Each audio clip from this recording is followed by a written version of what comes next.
Good afternoon. My name is Michele Lozano, and I will be talking with you all today in regards to my screening for the school counselor certification program with Angelo State University. I actually graduated from Angelo State University in 2010 with my bachelor's in psychology with a minor in biology. And then I went on to the University of Texas at San Antonio and graduated in 2012 with my master's in counseling. So I did not go back then to UTSA with the idea that I would end up in the education system. So I did not do the school counselor certification program with the LPC track. So I'm kind of going back and trying to see what I need to do in order to fulfill that piece, since I have been in the education system for about 10 years now. So that really takes me into my why, which is that I have worked for 10 years at a public school in a Title I public school. We are in Poteet, Texas, which is about 45 minutes south of San Antonio. Very small district. Our population is about 3,000 people with 1,700 students. And I started working with them as a grant counselor. I was an LPC intern at the time, and worked exclusively with the elementary school counselors and building counseling groups, doing mental health counseling. And basically from there, my position grew. Since I was grant based, a lot of my work was going to be done in my first year. So the district was able to keep me on as their district mental health counselor as well as a McKinney-Vento liaison. So while I've been in the schools for 10 years, I have worked hand in hand with our school counselors, learning what happens on a day-to-day basis, really job shadowing them and seeing what all it is that they do. So that has worked my way up to start working on building our district's comprehensive school counseling program, even though I am a licensed professional counselor. Like I said, I've sort of been the one to take initiative into doing that because we did not have one that was fully established. So throughout my work here, I've worked really hard to be a leader, to provide guidance mental health wise to the school counselors, because that was a very new role for them to have to provide a lot of mental health responsive services. We right now live in a resource desert, so there's not a lot of resources out here that our students and families can access.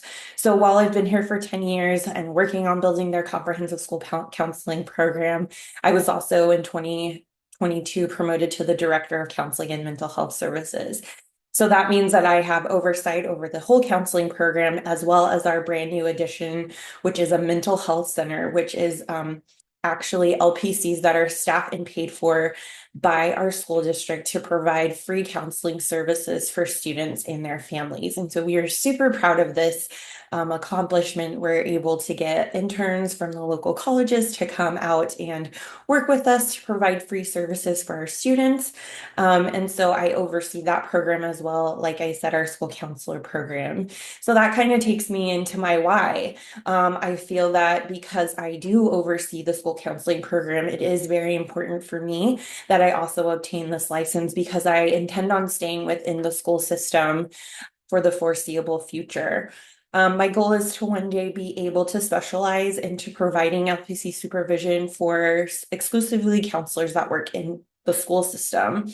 Knowing the ins and outs of special education, about all of the different teaks, about things that maybe an outside counselor who works in private practice wouldn't necessarily know about in working with a school setting.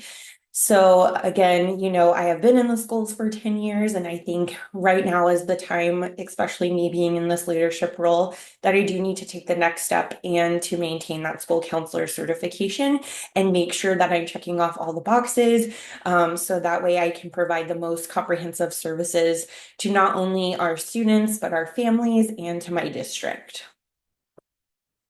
So, what is my vision of the school counselor? For me, it really goes beyond academics. I think when most people think of a school counselor, they think of someone that is fixing your schedule or talking to you about graduation, or maybe it's that one person you meet every year of your high school to just go over your different classes. But for me, it goes beyond that. For me, I think that our school counselors serve as advocates for our students and to be a voice for them when they're unable to speak up for themselves. And not only that, but serve as an advocate for the parent as well. I really stress with our counselors that they are heavy on response services. My school district follows the 80/20 law to make sure that our counselors are specifically doing counseling. None of my counselors have to do 504 or ARDS or LPAC or any of those other individualized programs because they are focused on meeting with kids. We want to see them with kids as much as possible. And that could even involve small group or individual counseling. We want to empower students with guidance lessons and social and emotional learning skills and coping skills that they're going to need for the real world. I think a lot of times our kids leave here and on paper, it looks great, right? Like they've met all of the graduation requirements, they've taken their all of their star EOCs, they've checked all the marks, but then they don't necessarily have those skills that they need for job readiness. And then that goes back into counselors being able to provide them with real life coping skills. They also serve as a crisis interventionist. Our counselors are all trained on how to administer the Columbia Suicide Screener for schools, and they all know how to do their own crisis paperwork, provide resources to parents. They do tap in the mental health counselors if it becomes like a very high level crisis, but they're all capable of managing that on their own because a lot of the times the students feel safer with their campus counselor than another counselor coming in and talking with them. And last but not least is our counselors should always be a safe place for students. We never want for the kids to feel like they're in trouble when they're coming to see us. We want them to feel safe, which is why a lot of times when we're doing crisis plans with students, we tell them, come to the counselor's office, like have a cool down. We want to be that safe place for you. And so that would really be my vision into this program of what I see myself as in being a school counselor. And then, so what is my professional role?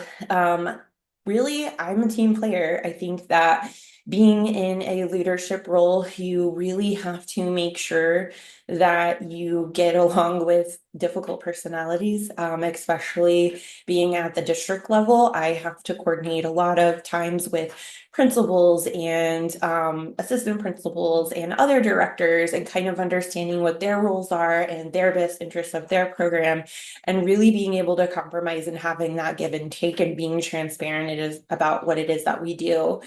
Integrity is something that is also very important to me. I feel like if somebody tells me to do something, they can trust that I will do it.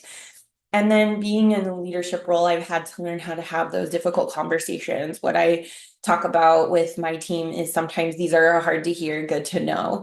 So sometimes it's not great things that we're saying, but we're always coming to the table with a solution of how we can make it better. And then back to that advocacy piece where we are constantly wanting to do what is in the best interest of the students and their families.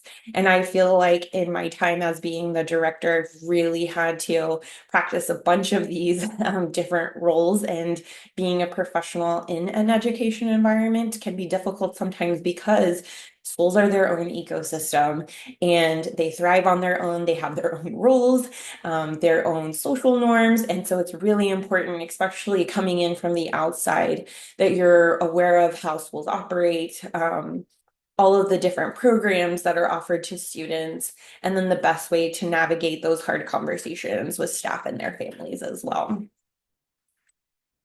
So I would like to thank you for your time today and your consideration for me for this program. Again, I am really excited to move forward and continue learning and to be able to take the certification test and to further my career in the educational setting. Yeah.